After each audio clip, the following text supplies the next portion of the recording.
mesdames, messieurs, bienvenue au domaine du Chili. On va faire une chasse entre amis.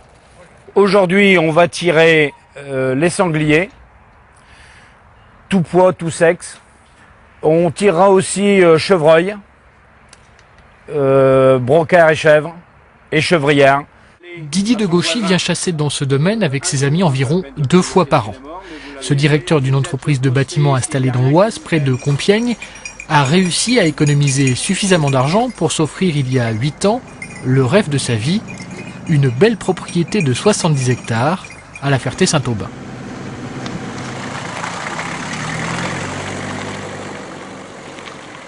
C'était un petit peu un rêve d'enfant, hein.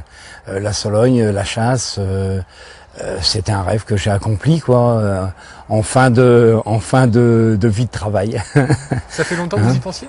Ah oui, c'était, bon, je n'osais pas trop y penser, et puis j'ai cherché pendant au moins 5 ans, en venant des week-ends complets, en visitant des propriétés, et puis celle-ci, c'est la première que j'ai vue.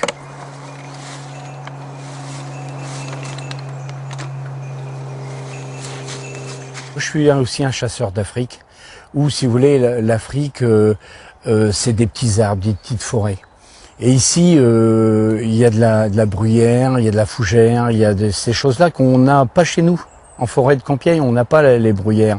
Et donc, ici, marcher dans la bruyère, pour moi, c'est comme si je marchais en botte sur de la moquette. C'est extraordinaire.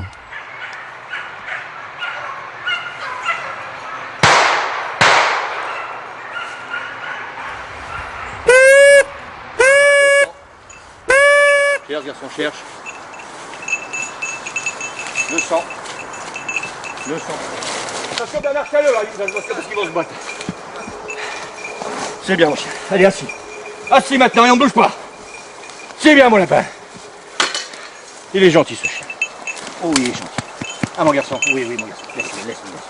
Il est très gentil. Pour ceux qui la possèdent, la Sologne est aujourd'hui un vaste terrain de jeu. Un terrain de jeu qui coûte cher. Selon les notaires, en moyenne, un beau domaine, plus grand que celui-ci, se négocie entre 2 et 5 millions d'euros. Il faut ajouter à ça les frais liés au personnel, entretien, gardiennage et garde-chasse. Ici, le garde-chasse n'est pas logé sur place comme dans les plus grosses propriétés.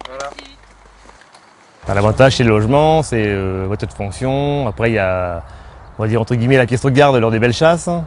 Et après, les salaires varient vraiment, c'est du privé, donc suivant le patron, suivant comment c'est négocié. Il n'y a pas de salaire fixe, on ne peut pas dire un gars gagne le SMIC ou bien gagne 5 000 euros, on ne sait pas quoi. Le jour où nous avons suivi cette chasse, le gibier n'était pas vraiment au rendez-vous. La seule prise réalisée a été ce jeune cerf. Avec un domaine encore plus vaste, le bilan aurait été meilleur, et c'est justement le but de Didier de Gauchy qui souhaite s'agrandir, comme beaucoup de grands propriétaires soloniaux. Si je pouvais grappillonner un petit peu, et que mes moyens me le permettent, je pense que j'aimerais bien acquérir quelques hectares en plus.